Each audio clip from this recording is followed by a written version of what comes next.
What about the Glenn Beck rally that's going to take place this weekend at Lincoln Memorial? How does it figure into that fractiousness within the party you talked about, Cheryl? Well, if there's one figure who's come to represent the Tea Party, it's Glenn Beck. He is sort of the embodiment of the anger and the frustration at the current administration, and he's certainly got a lot of followers. He's going to have this rally here in Washington.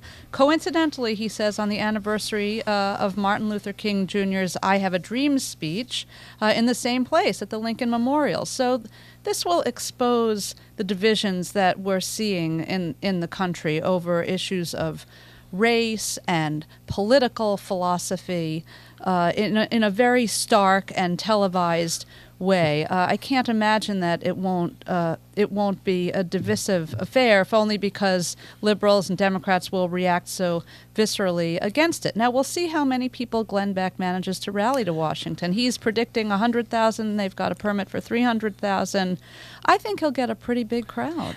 Glenn Beck himself said he was dumbstruck when he realized he had requested his rally permit for the anniversary of King's 1963 speech, Neptune. But even if that's true, he's essentially then embraced that. I mean, he's come out and said, we are going to reclaim the civil rights movement. What does that mean? Well, it's a good question, and I think that it's calculated to both infuriate a whole lot of people who feel like the idea that he and his movement somehow have the mantle of the civil rights movement.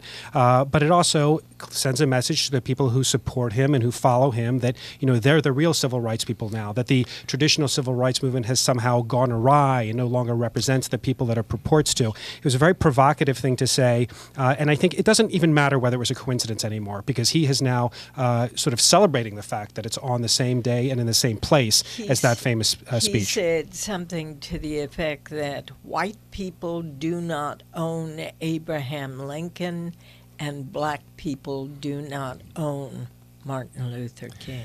I think, the Tea Party movement is sort of claiming the mantle of the true populist grassroots movement out there. And in that very loose sense, I suppose, they see themselves as the heirs to, an earlier grassroots populist movement, namely the civil rights movement. But in other respects, it doesn't really make a lot of sense.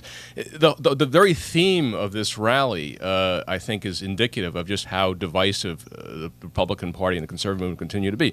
Restoring, military honor. It's supposed to be to honor the military, and yet you've had, in recent months, top Republicans, from Michael Steele, the head of the Republican National Committee, to Newt Gingrich, come out and call into question the Obama administration's policies in Iraq and Afghanistan, indicating that there should be, at least in the case of Steele, withdrawal from Afghanistan much more rapid than the one that Obama is calling for. So you have, in policy terms, a lot of dissension there, and it's not clear what this movement stands for. It seems to be in direct contradiction to what many of the leaders of the Republican Party are saying. I think, in the end, Americans will be paying a lot more attention or absorbing not only the words of this rally, but the images. And we've seen in past Tea Party rallies some frankly racist images of President Obama in whiteface or embellished with a Hitler-style mustache. These have been very provocative, divisive images that have characterized past events. And if that is the sort of thing that we see here in Washington this weekend, I think, frankly, it could backfire a little bit against Glenn Beck, and I think we'll see a visceral uprising from Democrats and liberals and defenders of the president, and we will descend yet again into this debate about who is racist, which we saw several weeks ago, as you remember, with the whole Shirley Sherrod incident and Tea Partiers accusing the NAACP of being racist, and all that goodwill that we had when President Obama was elected and people thought that we had moved into a post-racial society.